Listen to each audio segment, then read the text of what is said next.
The instructions are written in a language. The instructions are.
Welcome to the East Block Control Center.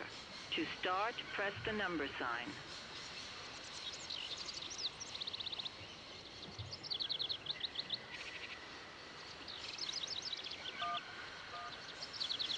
If you are using the Haltenberg lock, press 1. If you are using the Morloff lock, press 2. If you are using the Koningpass lock, press 3. If you are using the Barrackstadt lock, press 4. To return to the last command, press the number sign.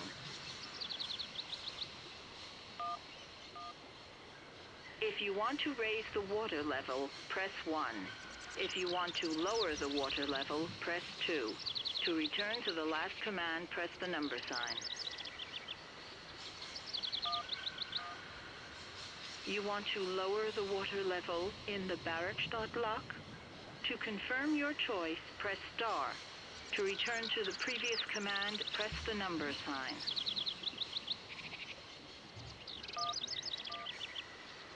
Your request has been logged. Unfortunately, our regional technician is currently on holiday, and no replacement is available. We will reply to your request within 48 hours. In case of an emergency, please operate the lock system manually. We apologize for delays to our service.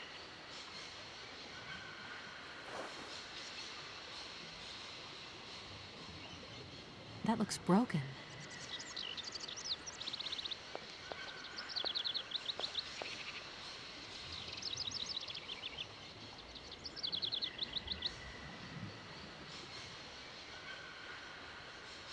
The instructions are written in a language I don't recognize.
Welcome.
Your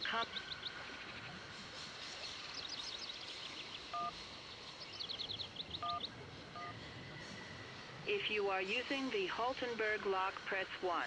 If you want to raise the water level, press 1. If you want to lower the water level, press 2. You want to lower the water level in the Barrackstadt lock? To confirm your choice, press stop. Your request has been logged. Unfortunately, our regional tech...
Hey there, on the boat. Guten Tag, schöne Mademoiselle. My husband say, "Hello, young lady. You want to talk to us?" Right, I've got it. I know now how the locks work. So guide your boat into the lock, and I'll take care of the mechanism. Godverdomme. Das ist eine echte Ladies. Alle trois, rangez alle Dingen and obligados de dame. Ach, c'est content. On se route again. What did your husband say? You, hurry up. We hurry to travel again. Okay. We'll meet each other on the other side. By my train, okay?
the boat. Da, barge on other side.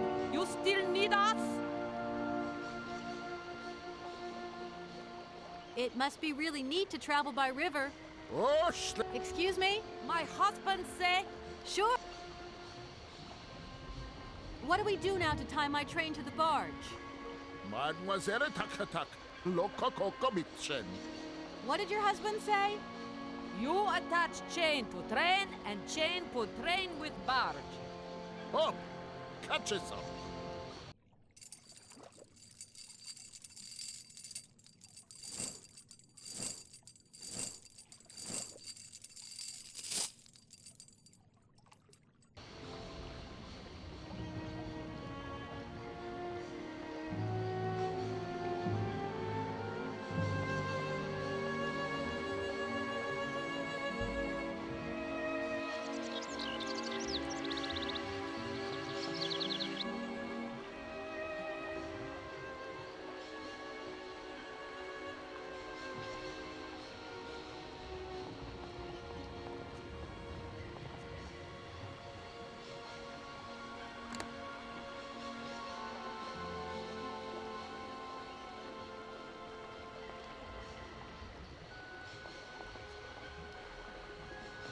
If that's going to work, it looks like something's missing.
Hello, Kate Walker here. Miss Walker, this is Professor Ponce. I'm about to start my lecture on the Yukols at any moment. Please make haste to come. Okay, I'll give it my best. Excellent. We'll be in the main lecture hall. See you soon.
Ah, there you are, Miss Walker. Good, good. Take a seat quickly. I'm impatient to start my lesson.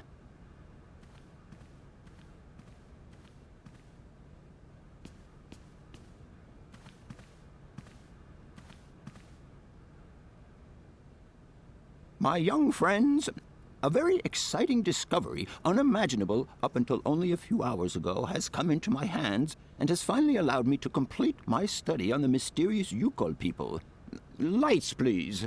The Yukols are a people from the far north about whom very little is known. They live far away, very far away, on the frozen borders of Syberia. This distance and the climatic conditions of the region, which are unfavorable to human existence, have limited the size of the Yukol population and kept it out of reach of the scientific world. The handful of slides that follow are actually the only documentation we have in our possession.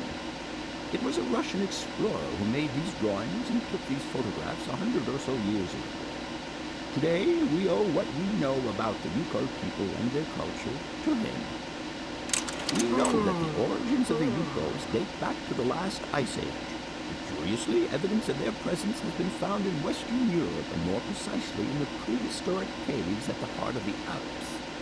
This people, it seems, undertook a long migration over centuries towards the far north of the globe. The reasons for this migration are due to the importance of the mammoth in their craft, trade, and culture. They used them for transportation and as beasts of burden. The mammoth brought them meat, skins, fat, and ivory. Man and animal lived in symbiosis. There's no doubt about it. Mammoths started to drift away from the region due to changing climatic conditions, and the Yukols followed them to the north, to the edges of Syberia. Prehistoric cave drawings, identified as Yukol in origin, first led me to the extraordinary hypothesis that the Yukols had managed to domesticate the mammoth. They are, to the best of our knowledge, the only prehistoric people to represent a man riding a mammoth. Today, because of this genuine mammoth skin effigy, identified by myself as an authentic Neolithic object, I can confirm this hypothesis. Yukol forebears managed to tame mammoths. Prehistoric man uses little imagination. He draws what he sees and represents scenes from real life. This familiar day-to-day object is actually a children's toy. As we have seen, Yukol existence was inextricably linked to that of the mammoth. They used its skin for clothing and to make the roofs and walls of their houses. They used the tusks to build the frameworks of their homes, as well as weapons, tools, and jewelry. Curiously, the disappearance of the mammoth 12,000 years ago had no immediate effect on the Yukol's way of life. It seemed that for a long time after, the people maintained their strong bond with the mammoth through the centuries. As incredible as it may seem, the Yukol people have continued right up until the start of this century to feed themselves on mammoth meat and to use the skin for clothing and shelter. Their ivory craftwork industry is still flourishing. It would appear that to preserve ancestral customs, the Yukols learned how to exploit through the centuries the large number of frozen mammoth carcasses that were perfectly preserved in the ice of the Siberian tundra. They have been able to live mainly off this enormous freezer stock for almost 30 centuries. As plausible as this explanation may seem, it seems it is not enough for the scientific community who, I will confess, is greatly perplexed by the question. In the absence of acceptable scientific evidence, we have to make do with Yukol shaman artifacts. The research department that I have the honor to represent today lends no credence to the myths and legends that these tribal charlatans peddle. We have to take their stories at face value, mere tales to while away the long Siberian winter. The legend of the Siberian ice ark is a very good example, and you are invited to find out for yourselves from the pamphlet that I had passed around to you. This legend would have us believe that today, somewhere on a lost island to the north of Syberia, there are living mammoths still in existence, a sort of hangover from the Ice Age. This small herd has been miraculously preserved for more than 120 centuries by the Yukol's tender care. And the island on which the pachyderms are said to live is called Syberia. My friends, I advise you to resist the temptation you may have to believe in this pish and tish. The island of Syberia is not charted on any map, and the idea that mammoths have survived to the 21st century is an idle scientist's pipe dream. The Yukols were sadly among the first victims of the colonization of continental Siberia led by the Russians in the 20th century. The Kolkhoz and Sovkhoz systems, as well as the exploitation, disdain, and humiliation people had to suffer, marked a definitive break in the Yukol's traditional lifestyle. And since the collapse of the communist regime, the Yukol population finds itself confronted with the same political and social upheavals that other Siberian communities are experiencing. There are two consequences to arise from this. Some Yukols have lost their tribal identity and have integrated into the Russian population. Others, however, have sought long and hard to re-establish links with their ancestral culture that was lost under the Soviet regime. Now, at the start of the 21st century, the last true surviving Yukols have gone to live on the vast territories of their ancestors. Nobody knows today where they live or how they survived. Their very existence would be a matter for speculation if they did not turn up periodically at the tundra's most isolated fur trading posts to exchange mammoth tusks for essential items. There ends my lecture for today. Thank you for being among us today, Miss Walker. Please make your way to the laboratory where you will find your mammoth doll. There are also photocopies of my lectures should you so require them.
What is it you want to know, miss? I must congratulate you for your lecture. You were right. The subject is absolutely fascinating. I never believed that mammoths could be so interesting. What you heard was only the tip of the iceberg, my dear. But if I have at least awoken a passion in you, I'm only too proud. Did Hans Vorarlberg agree with your hypothesis on the Yukols being able to tame mammoths? Now, Hans was no man of science. His pathological obsession was to find mammoths that were still in existence. Such a hypothesis is somewhat overblown, don't you think? You don't believe in it yourself? Mammoths died out thousands of years ago. Of this we are certain. Today, the only mammoths in Syberia are frozen ones. Do you know where Hans might have gone after his stay here in Barrackstadt? No, but I would not be surprised if he left in search of the Yukols, or what is left of them today.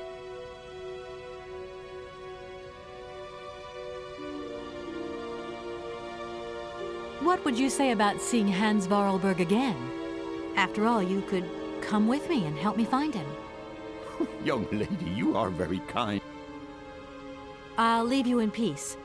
I hope I haven't disturbed you too much. Sorry? No, not at all, my dear child.